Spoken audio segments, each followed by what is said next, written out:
Saya ingin menjelaskan kepada Anda dampak dari sebuah perang yang juga bisa berakibat pada perubahan. Salah satu perang yang terkenal di dunia itu adalah Perang Salib. Ini adalah sebuah perang yang ditandai, kenapa disebut Perang Salib? Karena tentara-tentara dari Eropa itu menggunakan tanda. Ya, tandanya itu adalah salib. Mereka berasal dari berbagai kerajaan di Eropa yang diundang atas permintaan Kaisar Alexis, Kaisar Romawi yang merasa terdesak oleh pasukan Islam, kemudian minta bantuan kepada Paus Urbanus, dan Paus Urbanus kemudian menghubungi para raja di Eropa, dan kemudian raja di Eropa mengirimkan pasukannya untuk membantu Bizantium. Apa daya, ternyata Bizantium yang sudah di backup oleh tentara salib dengan pasukan lebih dari 40.000 orang menurut sejarah, ternyata tetap saja Bizantium akhirnya jatuh ke tangan pasukan Islam, dan walaupun saat itu hanya dikuasai oleh 15.000 orang.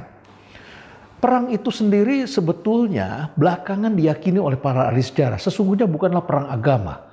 Walaupun oleh banyak kaum tertentu itu dianggapnya sebagai perang agama yang dampaknya masih terasa sampai sekarang. Bagi para sejarawan dan ilmuwan menemukan bahwa ternyata itu tidak lebih dari sebuah perang untuk memperluas daerah kekuasaan. Perang itu sendiri berlangsung cukup lama. Ada yang menyebutnya itu berlangsung 6 kali. Ada yang menyebut 7, 8, bahkan 9 kali. Ini adalah perang yang dilakukan bertahap-tahap terus-menerus antara abad 11 sampai abad 14 yang kemudian memicu di Eropa munculnya Renaissance, perubahan besar-besaran berbasiskan ilmu pengetahuan. Mengapa perang ini bisa memicu perubahan walaupun kemudian tentara salib kalah di Bizantium? Jawabnya sederhana saja. Lagi-lagi ini adalah karena perang untuk merebut daerah kekuasaan, dan disitulah terjadi pertemuan dua budaya antara barat dengan timur, dan para pedagang seperti biasa. Namanya pedagang, mereka umumnya adalah tidak untuk berperang. Para pedagang cenderung lebih kompromi, lebih cenderung untuk berbagi budaya, menyebarkan kebudayaan, menyesuaikan dengan kebudayaan, dan mereka orang pesisir bukan orang pedalaman. Orang-orang pesisir punya kecenderungan untuk beradaptasi terhadap perubahan. Dan kita saksikan sejak saat itulah kemudian orang-orang barat mengerti ada daerah yang namanya India. Disitulah pusat rempah-rempah yang pada saat itu kemudian memicu pasukan dari Eropa untuk mencari di mana letak India. Kemudian juga kita ketahui timbullah jalur perdagangan. Para pedagang Arab kemudian menemukan jalur atau pintu untuk berdagang dengan orang-orang di barat. Mereka mulai memperkenalkan rempah-rempah kepada orang di barat. Selain terjadi pertukaran perdagangan, jalur-jalur perdagangan muncul, apakah itu di daerah Italia sampai ke Florence, ya. Kemudian juga terjadilah pertukaran ilmu pengetahuan. Matematika atau aljabar yang dulu digunakan atau berkembang pesat di Mesir. Kemudian juga dipelajari sampai ke Eropa, bahkan ilmu kimia yang dulu sangat begitu kuat di Timur Tengah. Dan kemudian dipelajari menjadi lebih saintifik lagi di barat yang memicu Renaissance. Pertemuan antara barat dan timur dari perang salib itu kemudian memicu perubahan besar di Eropa. Dan tentu juga terjadi pemicuan besar di Timur Tengah, di Asia dan sekitarnya.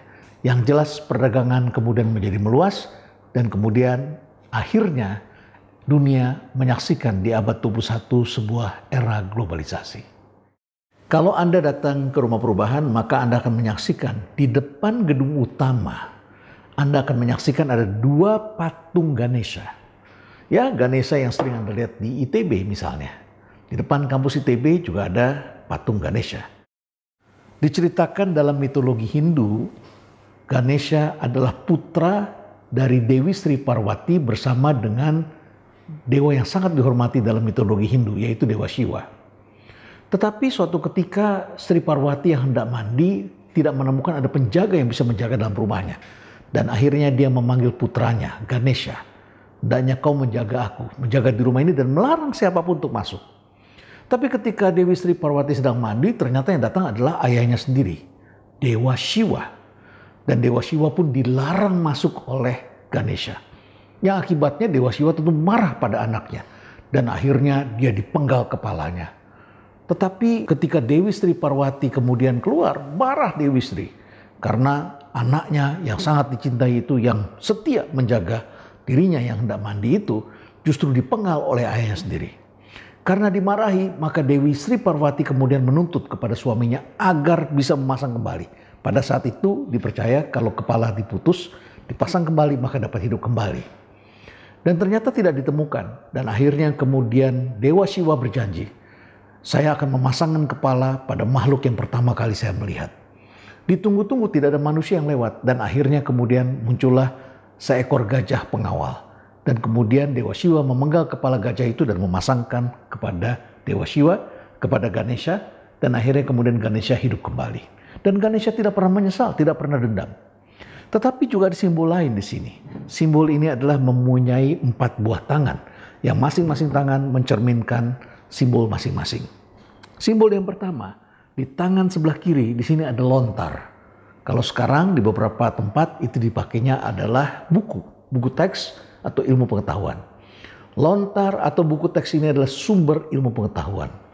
Kalau kita hendak melakukan transformasi atau perubahan, hendaknya kita menggunakan pengetahuan. Kita saksikan ada banyak sekali orang yang meninggal atau wafat karena melakukan perubahan. Dan kita memerlukan pengetahuan untuk mengatasi berbagai rintangan.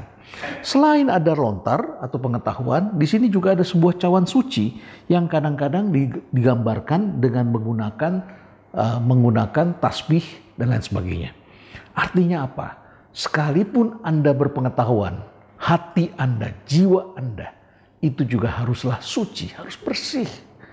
Siapapun melakukan perubahan, sekalipun dia begitu kuat, sekalipun dia begitu berpengetahuan, tapi kalau hati tidak bersih, atau barangkali dia terlibat dalam korupsi, maka dia dapat dengan mudah digulung oleh perubahan itu. Oleh karena itu perubahan harus didasari oleh nilai-nilai yang memadai.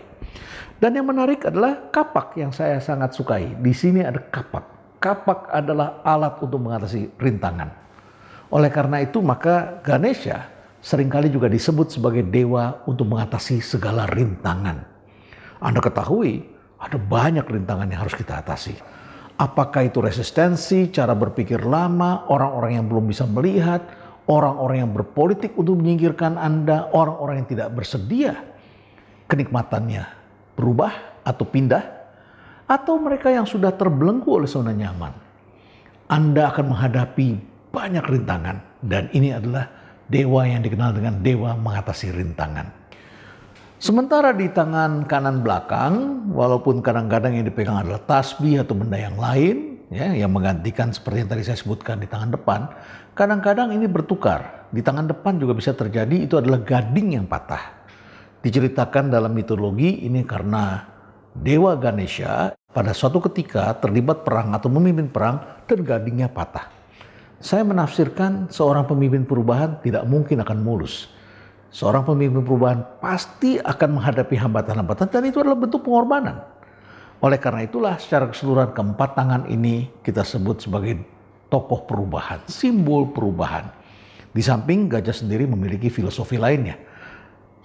Belalainya yang panjang, mencari makan atau informasi atau data cukup jauh.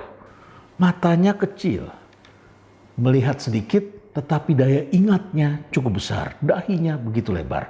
Telinganya begitu besar gajah, artinya banyak mendengarkan. Di sisi lain perutnya buncit, karena dia adalah anak kesayangan Dewi Sri Parwati yang banyak diberi makan. Tetapi dia menduduki tikus di bawahnya. Tikus itu adalah lambang kerakusan yang artinya harus ditaklukkan.